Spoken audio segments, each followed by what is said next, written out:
So, to kick off our afternoon of sessions here in the SDG Action Zone, we want to just have a quick conversation about what this space is, especially for those of you who haven't been here before. So, to do that, please welcome our hosts, head of the UN SDG Strategy Hub, Dauda Jabarte, and global director of the UN SDG Action Campaign, Marina Ponti. You're also global head.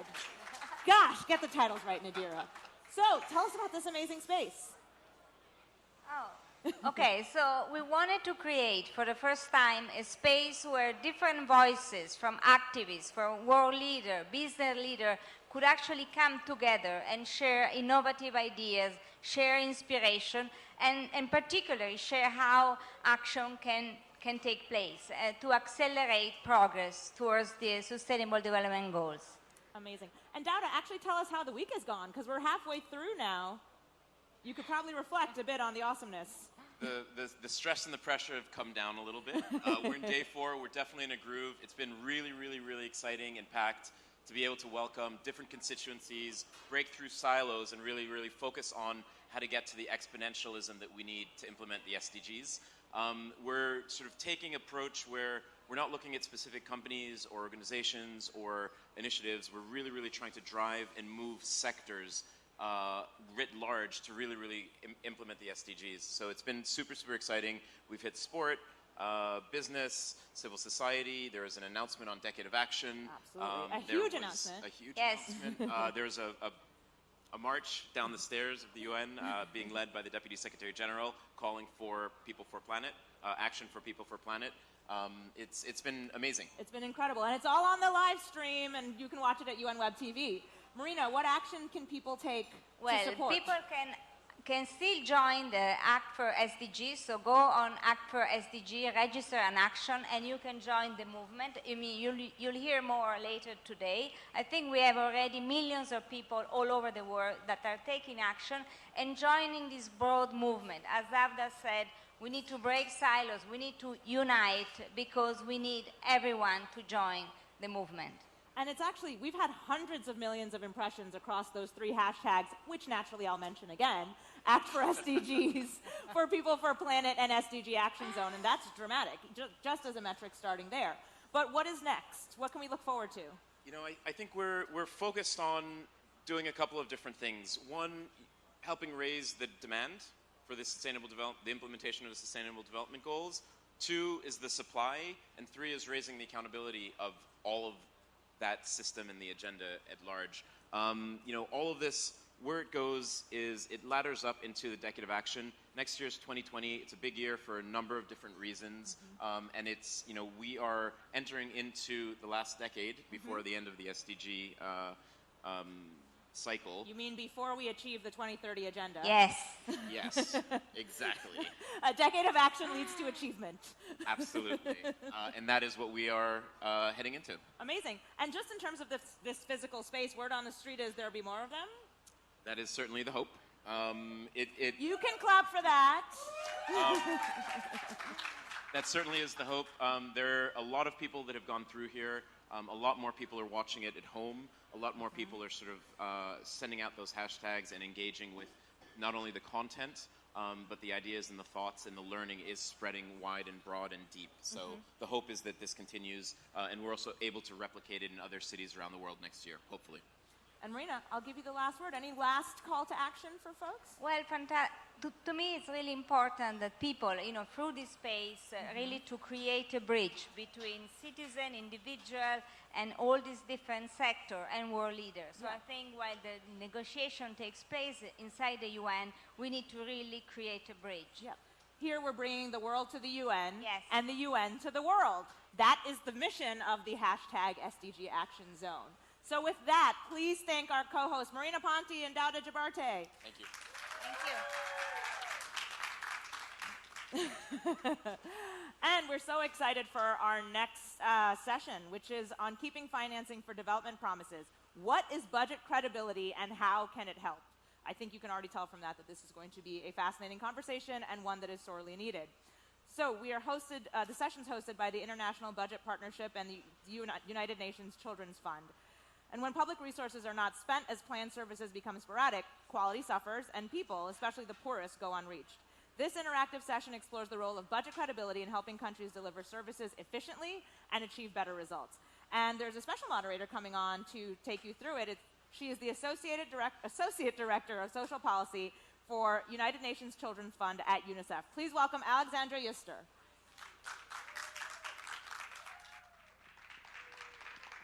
Thank you very much, everyone, and I'd like to welcome all of our panelists so we can also make the best use of this limited time that we have together today.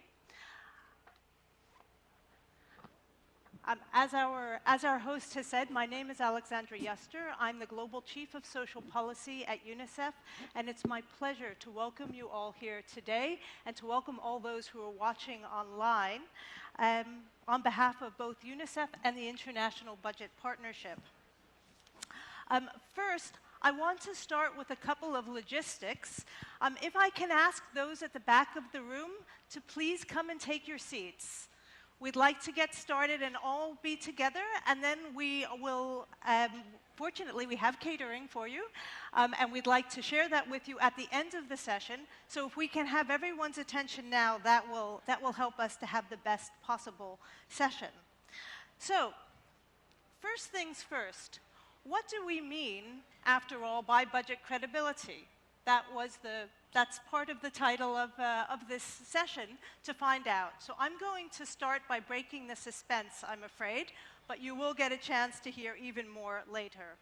So by budget credibility, we don't mean exactly what it sounds like, that budgets are believable, as the phrase might imply, but it is really hinted at instead in the full title of this event. In fact, it is about keeping promises. Governments make policies, and they back them up with budgets. And in doing so, they're making a commitment to carry through on. That's what those funds do. That's the only way that you turn those policies into reality. And yet, if those funds aren't spent as planned, the promise of those policies goes unmet. Let me give you a real live example. UNICEF and IBP recently undertook a study on immunization in 22 countries. And we found that the immunization budgets of those 22 countries on average went 30% unspent. Well, what does that mean in practice? It means that there were vaccine stockouts, that there was lower immunization coverage. But what we're saying here is that when those funds weren't spent, the budget wasn't fully credible. You made a promise, and it wasn't fully kept. Now, the reasons why that might happen are quite various. It can be that taxes weren't collected or weren't collected on time, that there were gaps in planning, that there were complicated procedures. In other words, the reasons are both political and technical. But the good news, and we'll hear more about this today, is that these problems are also solvable. You know, we're here in the SDG Action Zone on the day that financing for development is being discussed here in the General Assembly for good reason. And we know the international community and all of us have acknowledged that funding is the lifeblood of turning SDG promises into realities. And we also have all acknowledged together that government's own budgets, are the biggest component of that funding. And that's been true for a long time. The SDG framework has acknowledged budget credibility, spending money as planned, as an important piece of this puzzle, so much so that it is indeed one of the SDG indicators. SDG 16.6.1 measures whether government spending is in line with countries' approved budgets. And that indicator is important not only for showing governments' commitments to the SDGs, it's actually crucial for actually achieving all of the SDGs, whether you're talking about poverty reduction, climate change, health, education. If policy commitments made aren't backed up by funding, which is then used, you're not going to achieve them. And so, let's start by getting a sense of who we've got here in the audience. How many of you are from governments? Do we have any governments represented? Yes, we have several government representatives here today. Civil society? Yep, even more civil society. We're glad to see you here. UN or IFIs? Several of you. Most I recognize, a few I don't, so I know a few of you are not from Unicef. Private sector. Wow, got quite a few people from the private sector as well. Any other groups that I haven't mentioned, just shout out. No? Okay, I got you all covered. All right, let's try one more thing. Raise your hand if you think that budget credibility impacts, or the lack of budget credibility is going to impact on achieving the SDGs in the country where you live or work. Hey, we've got quite a few believers here. Okay, good. Now, raise your hand if you feel that there are steps that can be taken, that you can think of to address these budget credibility gaps. Okay, all right, I'm going to hold you to it. I'll be calling on you later because we want to know your secrets. We think so too, but we really need to hear, in all seriousness, we need all of the different views. We need to hear from governments, we need to hear from the private sector, we need to hear from civil society about what can make a difference. So our objectives today, I think, are already pretty clear, but just to reiterate, we want to make sure that everyone leaves today feeling like you really understand what's meant by budget credibility and why it matters to achieving the Sustainable Development Goals. We also want to catalyze a discussion amongst member states, amongst development partners, amongst civil society and the private sector on how we can together find and implement solutions to the challenges that we face to this problem. So before handing over to our speakers, which I'll do very soon, I just want to explain why in the world UNICEF is here. Because we realize that we might not be the most obvious group, a part of the UN, to be hosting a discussion on public finances. But indeed, we understand in UNICEF how crucial this is. UNICEF understands that government budgets are one of the make or break factors for whether or not children's rights and child-related SDGs are achieved or are not. And we know that it's not just how much governments spend. Yes, that's important. It's absolutely critical how well funds are spent. So in the last few years, we at UNICEF have really started to roll up our sleeves and work with our government partners in all the different sectors, with ministries of finance as well, and together with partners, especially like the World Bank, like International Budget Partnership, to see how we can help to make sure that those that you get from the policy promises to the funds in the budget, to the funds actually reaching children on the ground in the communities where they live. So one of the key questions for us is whether budgets are equitable. Are the poorest actually being reached? This is clearly crucial for leaving no one behind, and yet the truth is that it is rarely the case. This is the case not only in poor countries, but also in rich ones, where public services are often better funded in wealthier areas. Let me give you an example from a recent UNICEF analysis, though, about low-income countries, which found that nearly half, the majority of low-income countries spend nearly half of their budgets on those very few children who reach secondary school or tertiary education. And spend only 10% of their total education budgets on the 20% poorest part of the population. Those inequities in rich and poor countries alike translate into lower quality education and higher dropout rates. So equity certainly merits our attention. And so does budget credibility. Let's go back to that immunization example. those unspent funds translate into unvaccinated children and avoidable, preventable child deaths. Low expenditure also creates a downward spiral in social spending. Because if you're a Ministry of Finance and you have to make a decision about where to put scarce resources, you're less likely to give money the next time to the ministry that didn't spend it the previous year. And when you need to reallocate funds, you're going to take it away from that poor district far away that hasn't managed to spend it all, because it does no good sitting there unspent. And yet, that's where the poorest people are. So we now have,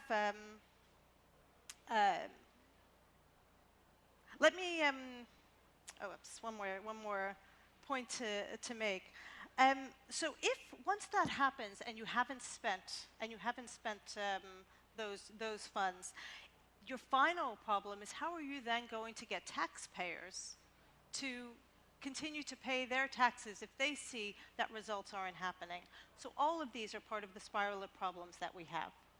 So we now have 4 speakers from different parts of the world and different age groups to share their thoughts on why budget credibility matters and what we can do about it.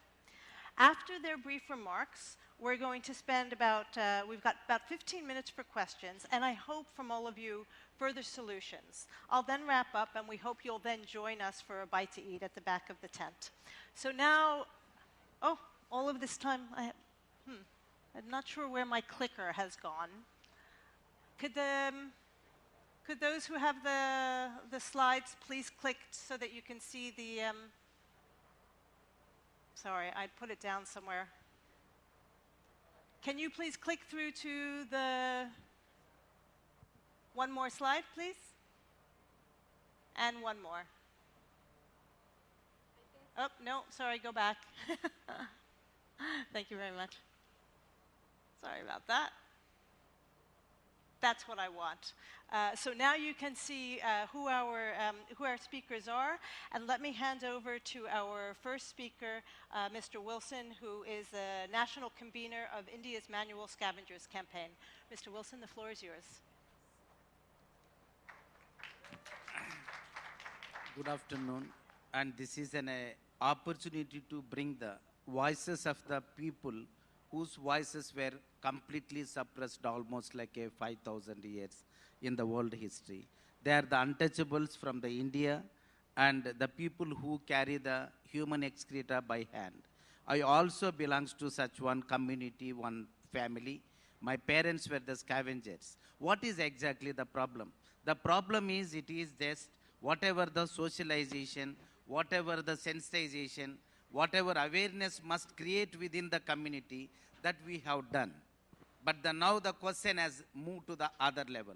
Why in this 21st century, the human being should carry somebody's human excreta? Is there any point? This is the truth, and it is a fact that in India, even today, 500,000 the scavengers, still they do the same way. We have no any mechanization. Then second session is another important which I want to bring, is another people who enter into the manholes and collect the garbage and clear that, and septic tanks who empty. Even in the government now present scheme, where there's completely constructing toilets after toilets every day.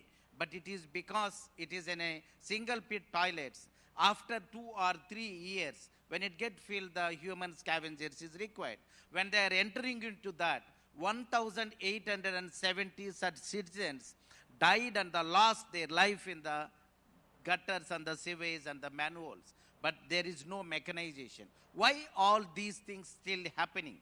The people who are in the many capital cities of the states, still they were not going to the school. Never enrolled children within the scavenging community is more than the 90% even in the capital cities. Why all these such things are happening? Is it because of the lack of the awareness? Is it the lack of the sense? No. The government has no political will, number one. Number two, even if they allot the budget, that they never spend at all. the credibility of the governments when they want to spend the money, where they want to spend, they spend the 100%, where they don't want to spend the money, where the scavengers are living, where the liberation, the women are waiting for that, there is no money at all. They do allot some kind of a money with the pressure, with the many civil society organizations and particularly UN and UN development goals to fulfill.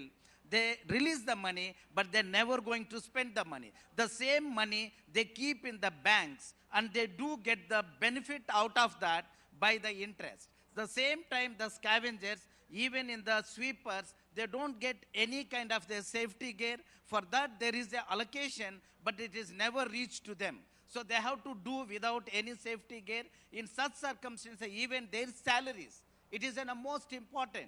In almost like 8 or 9 millions of the sweepers across the India, they don't get their salaries on time. After 10 months, after 18 months, the same money in the treasury, they keep the government, and they don't release the money for the scavengers. So scavengers, because they are very poor, they have to go for the private money lenders and get the money. So there they pay the 28 or 29% of the interest, where the government keeps the money in their treasury, they take the money. So what we want to bring it to you very clearly, there should be a clear budget allocation should be there, and it has to be monitored so well, and they have to release on time, and it has to reach to the people. In all these, if it is not happening, whatever we are thinking about the communities, we should not leave anyone behind. But we have already left the community. That community, 5,000 years, waiting for the liberation. It is an untouchability, it is a caste problem, and it is linked with the political will and proper budget allocation. And the budget credibility, if it is not there, it is in a danger for the whole democracy. I am not here just to beg that you have to give money for us or something. I am here very clearly to give a kind of a indication that if we, the government, if they lose the public credibility, and it is a danger for the democracy and danger for the world order. In these circumstances, I request world community to join hands to start thinking about from the, not just the social lens and for the political lens, we have to see all the issues of the social issues to the financial lens. That is the budget lens. There the last person will reach the fruits of the SDG goals. Thank you.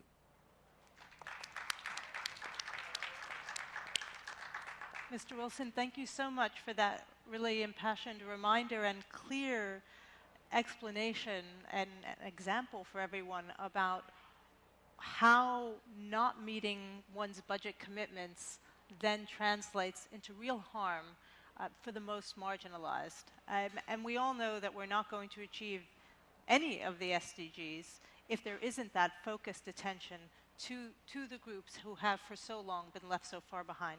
Thank you so much for your remarks. Let me turn now to Ms. Cho from International Budget Partnership. You have the floor. Well, thank you so much, Wilson, for the powerful remarks. I'm gonna stay here.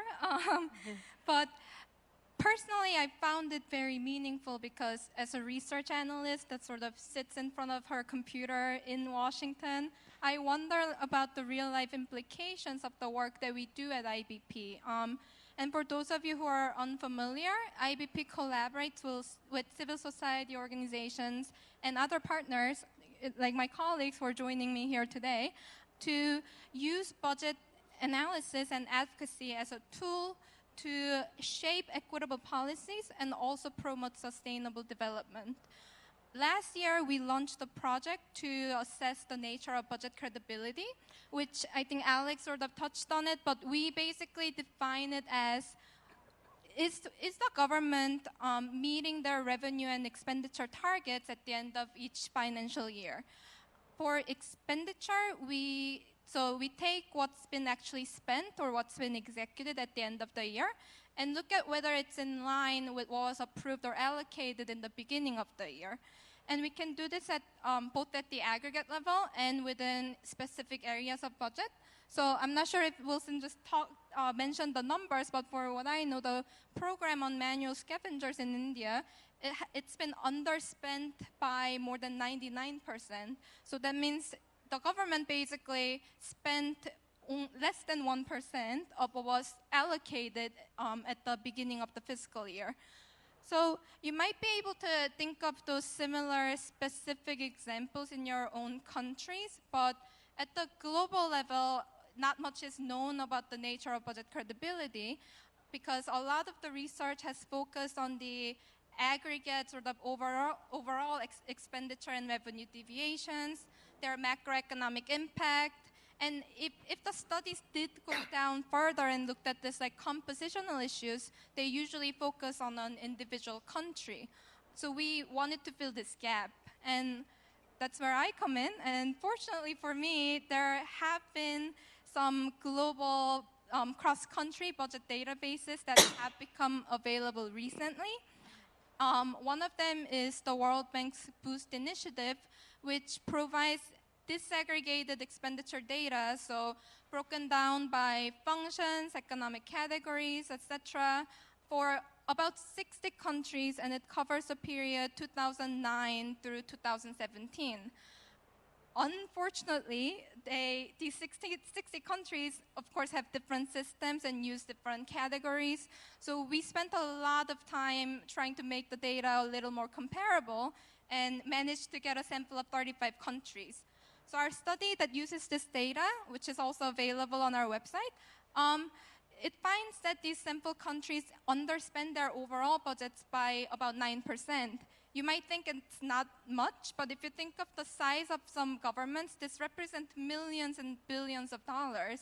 And the average figure also hides some extreme cases where government budgets are being underspent by more than 50%. And if you actually look at low-income countries, you will see that the average underspending is higher at about 14% in our sample. A lot of it is in the capital budgets, and it's also in donor funds, because if you take out external financing, the average deviation will actually go down to about negative 6%. But what's more worrisome is that even at the global level, we find that a lot of the sectors that contribute to socioeconomic development are underspent even more. So the average underspending for agriculture, for instance, and housing support, it's about 18-19%. And we see environmental protection, which of course includes a lot of public sector investment on climate change, it's underspent by 22% on average. And we just talked about how immunization budgets are underspent by 30%. So the data really shows that lack of budget credibility is not an issue that's limited to this one program or like one area. It's a global issue that affects a lot of different critical areas that contribute to sustainable development. And to achieve the SDGs, we should really think about how governments can keep their promises and spend the resources that they say they already have.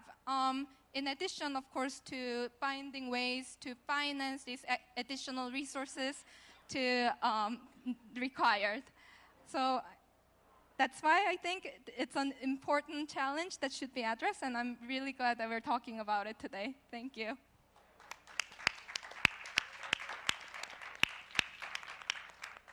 Thanks, Chloe. That was a really helpful reminder of the fact that the problems that we're talking about are systemic. They happen everywhere and for specific reasons and in certain ways. I think it was really helpful that you reminded us that some of the sectors which most contribute to human capital development are some of the most underspent. And in these days of finally greater awareness of climate change, to point out that environmental protection tends to be underspent by 22% is truly alarming, along with the 30% figure that we already shared on immunization. So a long way to go, and plenty of systemic issues to tackle. But now we may start getting a bit towards what some of those solutions might be. It's my pleasure to invite Ms. Puri from the Lesotho Ministry of Finance to speak to you now. Thank you, Alex. Good afternoon, everyone. There are steps that, as governments, we can take to all these problems that have been iterated here today. One of them is to institutionalize the linkages between our budget and cash and debt management so that everything is well known. And secondly, we can also try by all means to have cash forecasting as part of the budget process. In that case, we are able to know when the scavengers, for example, would need the money and it should be spent, not less than 1% of the budget. We could also empower our liquidity committees, both on technical and management level, to make sure that the cash that is required at the time that is required is available. We also, what is more even critical is the information flow within the government and to the community as well. We could also have reforms, procurement reforms, because it has come clearly that some of these problems, it's not because the money is not there, but maybe the procurement procedures are too long, and hence that's impairing on the delivery of services and goods. We also could try and have program coordinators or project coordinators, people who will be mandated with ensuring that what needs to happen happens at the time that has to happen. We could also enhance the direct budget support, like when we receive grants, we try and directly interact with the donors who are willing to fund, and that can also be facilitated by trying to use the procedures that they require, because some of the things that the donors are reluctant to fund activities for the government is because we do not spend the money. There are things that could be achieved. If I may make an example of my country, I come from Lesotho. In the past few years, we have had an underspending of about 20%, and we are now at around 10 to 15. So we are progressing. We will get there. And I hope other countries will as well. We have also established partnerships with organizations such as Unicef, IBP. They are actually helpful in capacitating the officials in trying to enhance the PFM processes. We do have learned some lessons in the process, in that although there is a huge problem of budget credibility, it is not so much in the recurrent expenditure, but in the development expenditure mostly. And that could also help to achieve the SDGs if our development expenditure is well spent. We, as the government, I think the ability of governments to efficiently collect revenues and spend them in a more transparent and accountable way would be instrumental for nations to expand their economic growth and increase available resources to pursue national objectives. And those national objectives will include SDGs as well. Thank you.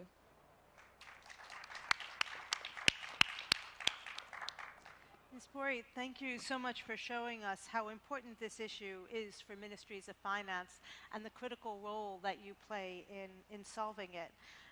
It's so important that ministries of finance have a really valuable role in leading the way and helping other government agencies to plan better, to improve procurement processes, and to take other practical steps to safeguarding government resources and using them effectively.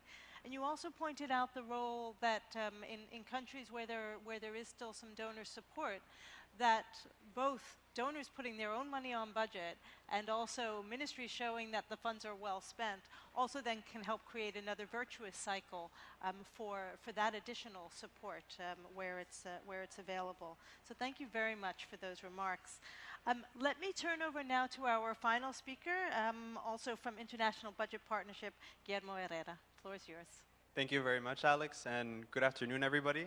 As a member of youth, I feel quite honored to be in the presence of individuals who are so accomplished and to be able to contribute to this important discussion.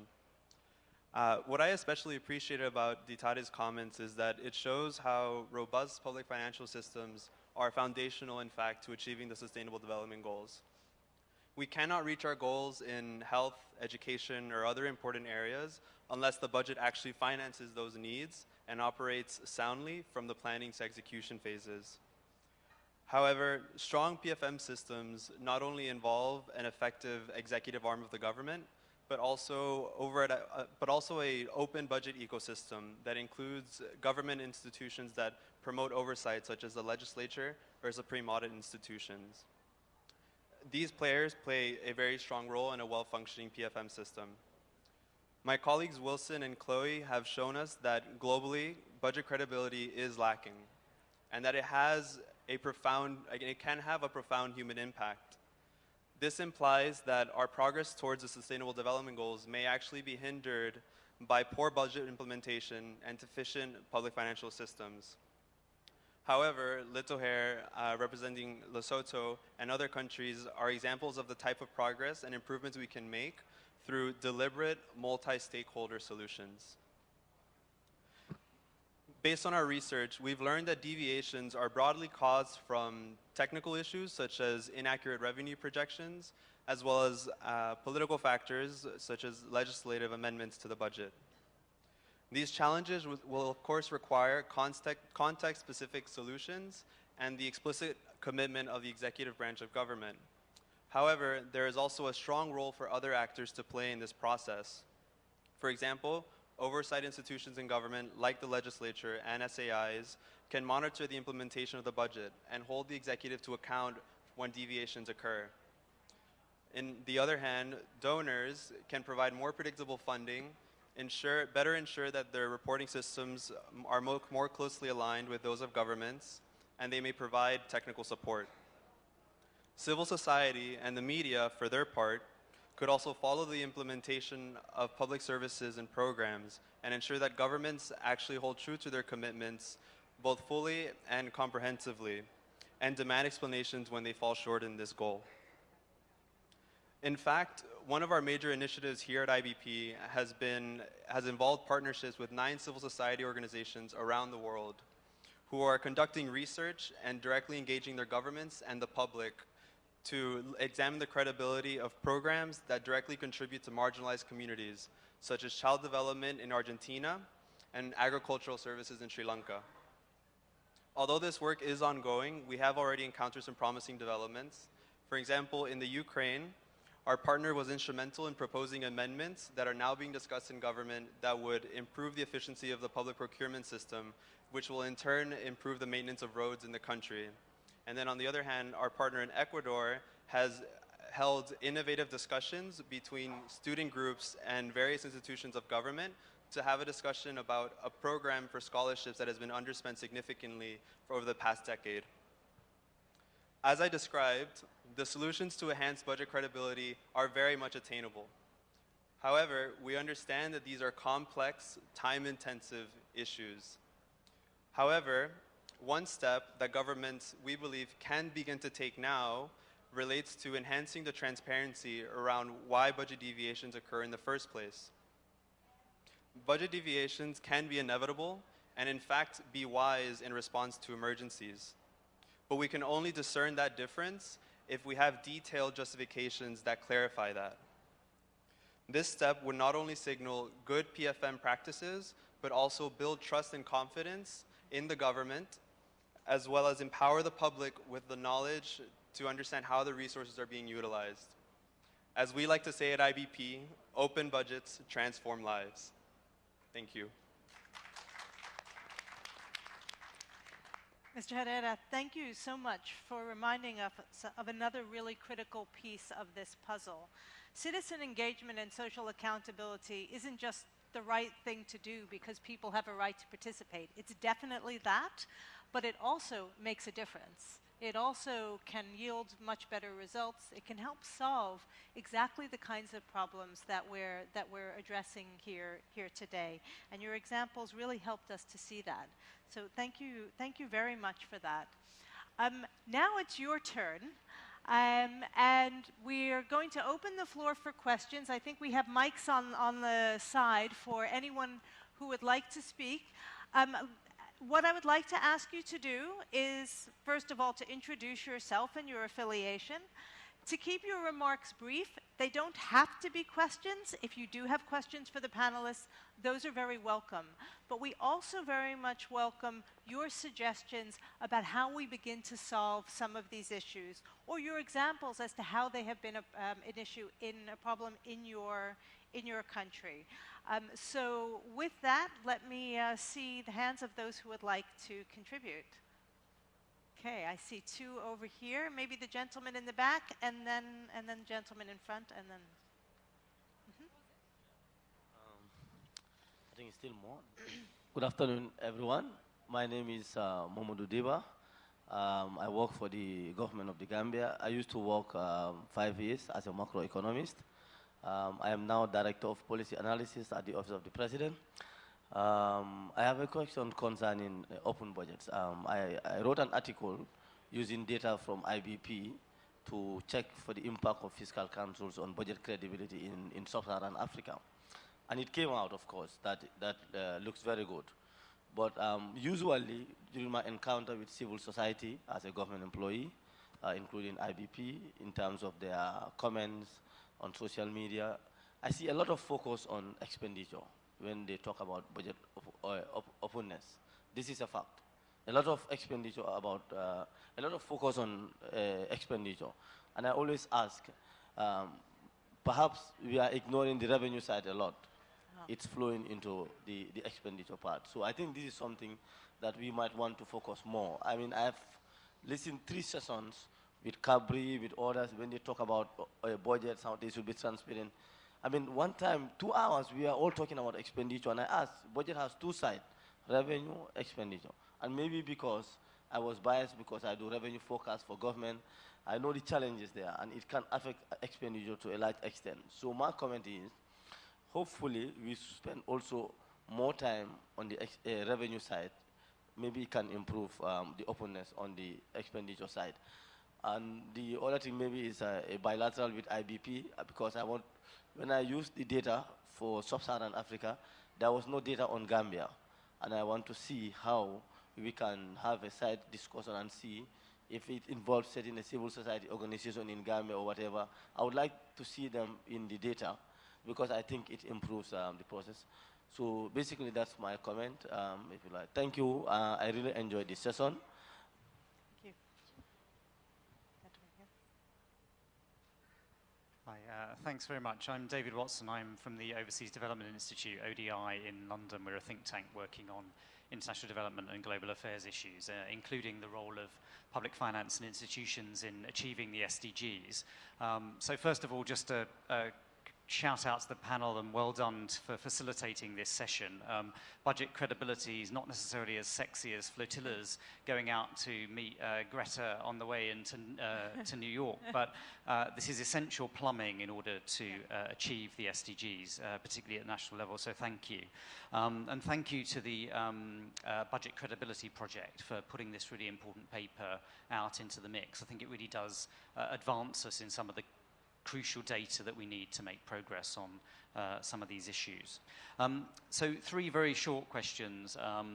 Firstly, we just talked a little bit about deviations from the plan. So it'd be great to hear a little bit more about sort of what you've learned about why these deviations were made from the plan. I mean, some of these aren't necessarily PFM or even government issues. They can be problems around capacity from different parts of the country, construction industry, donor processes, etc. And second, does it matter? I mean, I think Guillermo referred to some of these deviations being inevitable and even wise. I mean, actually, some of the changes might be perfectly rational responses to changes in circumstances. And how do you distinguish between sort of good deviations versus bad deviations? And then finally, I guess, what can be learned from how governments have actually effectively addressed these issues in the past?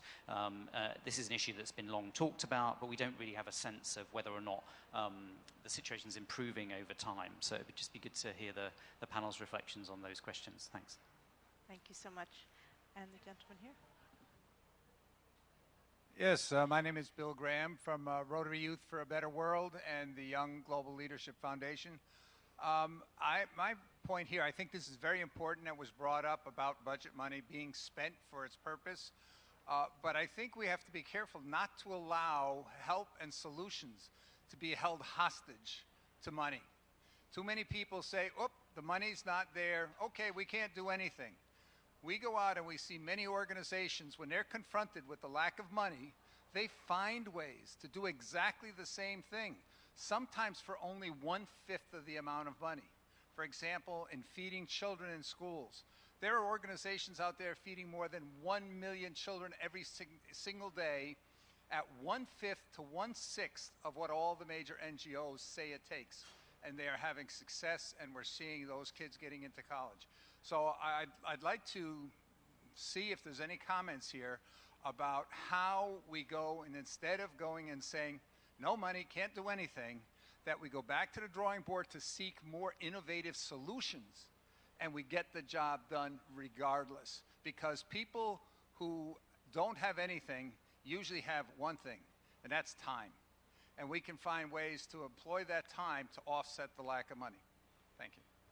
Thank you very much. Do we have one more? I think we have, we're going to get a little gender balance in our questions now. Hi, my name is Helena Lindemark, and I'm from a foundation called the 2022 Initiative Foundation. And I have a suggestion, I would say, and maybe a question as well. 2022, we're going to be halfway to 2030 since all these agreements in 2015. And as it looks today, we're definitely not going to be halfway in the implementation. So to reach the targets by 2030 and also to hold today's leaders accountable for these long-term goals, we think we need interim targets for 2022 and then 4 years ahead, 2026 and 2030. Next 4 years, all countries and organizations should reach the goals. And 2022 is also the 50-year anniversary since the first UN Conference on Sustainable Development was held in Stockholm, and 30 years since Rio, and also 50 years since the formation of UN Environment. So we could have a lot to celebrate if we actually reach far by 2022. What do you think about that? Thank you so much. Let me hand the floor back to the panelists for a few responses to some of the issues raised so far. I think I even want to chime in on one of them, but let me hand the floor back to each of you first. Guillermo, you've got the mic in your hands. Sure, thank you. So in response to some of the questions we had about, well, why does this happen in the first place? I think this is precisely one of the challenges that we've been encountering because of the limitations of information that's provided. One of the areas of work or reports that we had done was a collaboration with about 25 civil society organizations to precisely ask this question of what does the government say about why the budget is deviated? And some of the responses we got back were around procurement processes, macroeconomic shocks, inaccurate revenue forecasts, but they also tended to be, they didn't really say much more than that often. And of course, we're somewhat relying on a limited response from the government, and we don't necessarily know how to, at times, verify the authenticity of this response. But I think what we've learned is that there are many different challenges, and they can differ based on the region. For example, external financing can be a more relevant challenge in regions like Africa than in Latin America. That's my contribution there, and my colleague Chloe and Ditare and their country experiences may have more to say about that. On this question of, does it matter, like how do you distinguish about good or bad? I think, again, this is why the transparency angle is so fundamental. I'm not sure if we're joined by a colleague from Transparency International, but I think we can't really know whether it's good or bad unless we actually know why this happened in the first place. And I think that, for example, a government could say year after year that the reason for why a certain program is not being spent is because of procurement challenges. And in some ways, that's a very comfortable response because we can wrap our minds around it and understand it. But then after a certain point, one has to ask themselves, why isn't this being addressed? And at the same time, I think we've learned that there's a lot of debate that happens at the beginning of the budget process and less so during the actual implementation of it, and less opportunities to participate, meaning that more voices are not having a seat at the table to talk to their governments about what's happening with their resources. So those are my contributions. Thank you. Thank you, Gulim. And I think you rightly mentioned the things that should be done, and also on the part of transparency as well. It looks like the civil society, we are not involving it at the right times, like and probably they contribute more after we are reacting more than proacting.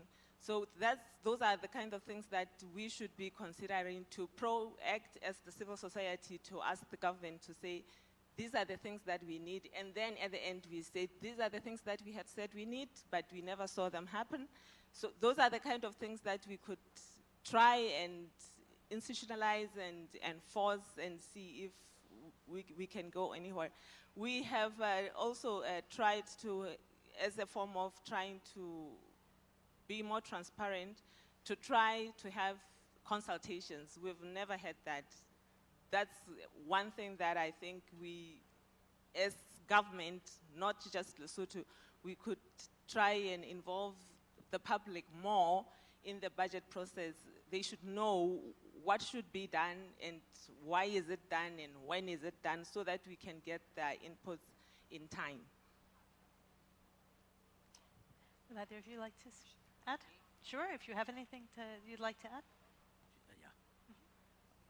I also want to make one thing very clear here. So most marginalized and the poor and oppressed people, their aspirations bringing to the national level itself is very difficult. Then once it has come to that level, then again there must be a kind of a political will to do the things in the very proper way. That when it is not happening and where there is a budget allocation, like a pre-matric scholarships for the scavengers children, there is a budget allocation. But they have not spent even a 1 rupee on the whole 5 years. So the future generations, their aspirations by actually making cut very clearly. So my submission here is, we must have a budget credibility. The same time, we must have an accountability. They think that they are accountable to their bosses or the top, but they have to think they are accountable to their citizens. Then third important is transparency. Everybody must know that how much where they are spending. Thank you. Chloe?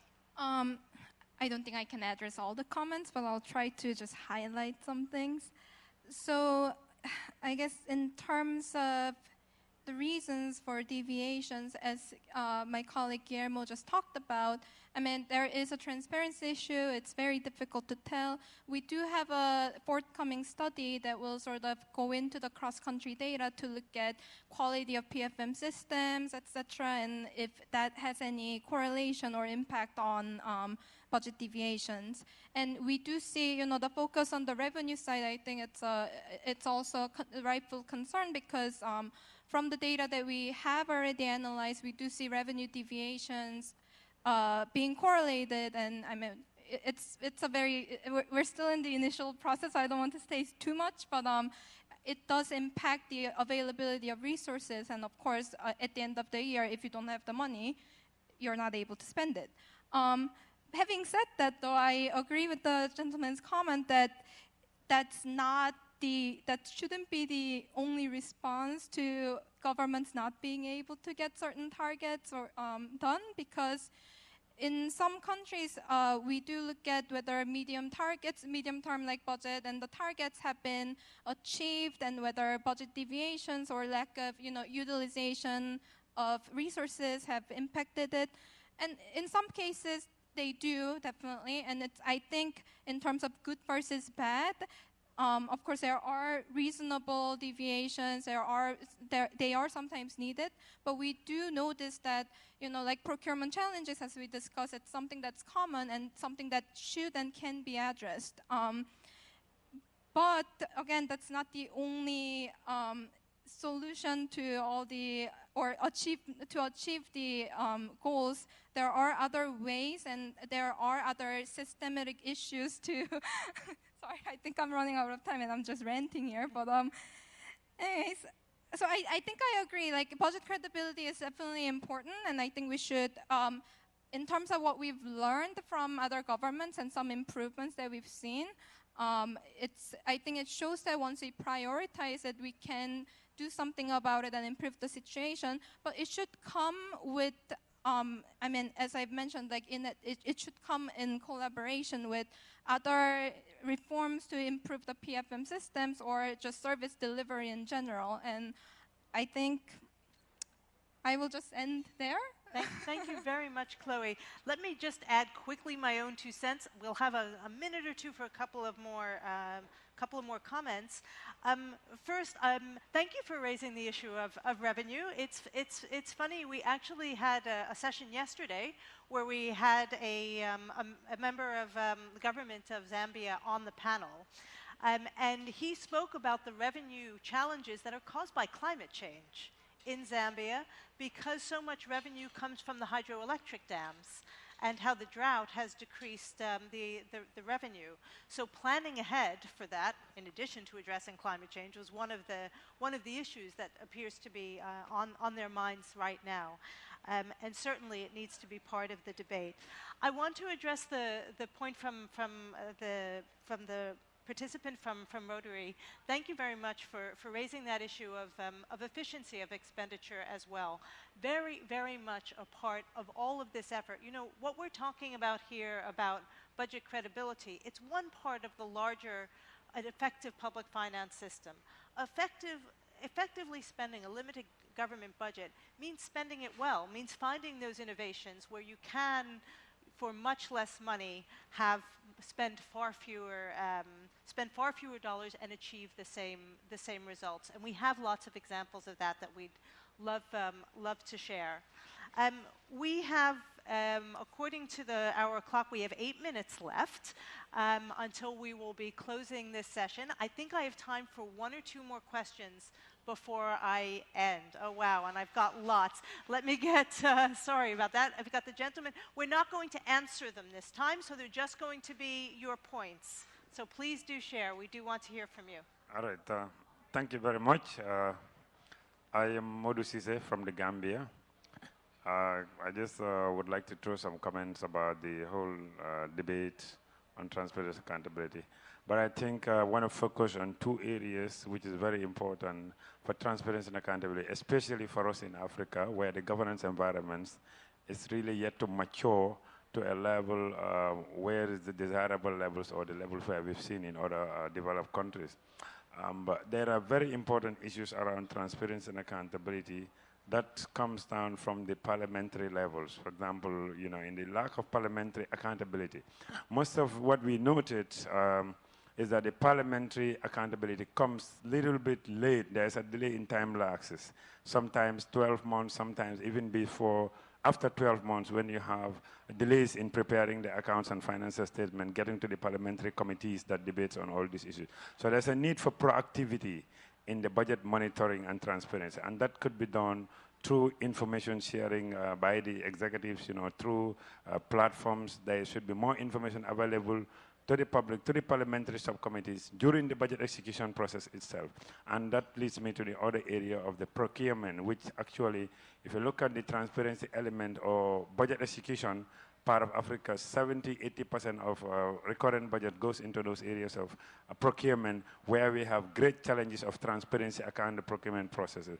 I think those are very important points that I wanted to throw. Thank you so much. Thank you very much. And I think we had a lady back here. We're going to, yes, please. Well, thank you very much for organizing. My name is Maria Emilia Mamberti. I'm at Columbia University and consulting for different NGOs who work on budget and taxation from a human rights perspective. So my comment is the following. Many of these problems and strategies to address them can be within the budgetary cycle. Planning is wrong. People who have the SDG or human rights knowledge are not talking to the finance people. You don't have like concrete targets because you don't know about your obligations. During the approval phase, there are also problems. Congress does not have enough time, not enough capacity to actually discuss. In Argentina, for instance, my country, a law actually allows for substantive reallocation in the execution phase, but many problems I think that can be addressed outside the budgetary cycle. For instance, trying litigation to craft standards on how execution should be. Working with the academia. In my country, for instance, the budget is still taught as an authorization to spend. So you cannot spend more than this, but if you totally underspend, even if a right is not being implemented, that's fine, according to what we're taught at law schools and schools of economics. You can also work with the media. So journalists are interested in the topic, can actually monitor and frame this as a problem. So my comment was like looking outside the budgetary cycle to enhance solutions. Thank you very much. We really appreciate all the comments, and I'm sorry that we don't have time for any more.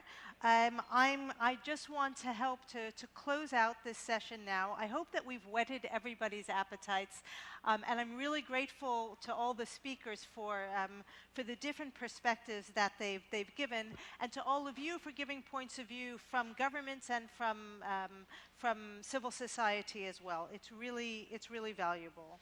I think we've really concluded and agreed here today that budgets matter and budget credibility matters for reaching the most vulnerable and achieving the MDGs. That the problems are systemic and they need to be addressed from various different angles, and there are lots of good ideas out there. That they are solvable, and that ministries of finance and other parts of government and civil society and development partners, and perhaps the private sector, we didn't get there, have a role to play. And finally, that citizens' voice and engagement really needs to be part of the picture. So what next?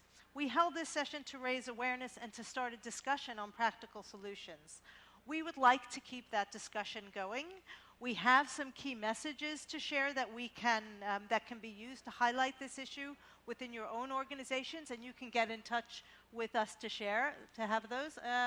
Can we have the last slide up there as well? Thank you. So there you can see the information you need to follow up with us. For those government, civil society, and development partners who are interested in engaging more in this space, IBP is going to be hosting a budget credibility community of practice to share research ideas and innovations. It's going to be an active and practical focus group, and we really welcome your engagement. There are also opportunities to engage in the national level in several countries, including Nigeria and Argentina. So please check back with our colleagues to see how to do that. You can find more resources on IBP's, on budget credibility on IBP's page. You can follow both IBP and Unicef on Twitter to hear what we're doing about this. And also to say that Unicef also very much welcomes your engagement at country level as well as HQ. My colleague Joanne Bosworth in the audience, who leads our public finance and local governance team, her email is up there. Please do get in touch with her, and don't hesitate to contact the Unicef offices in your countries. You can be sure that IBP and Unicef, together with all of you in the audience, is going to continue to engage on this agenda, and we really welcome you to join us. Thank you very much. This ends our session. One more thanks to our speakers.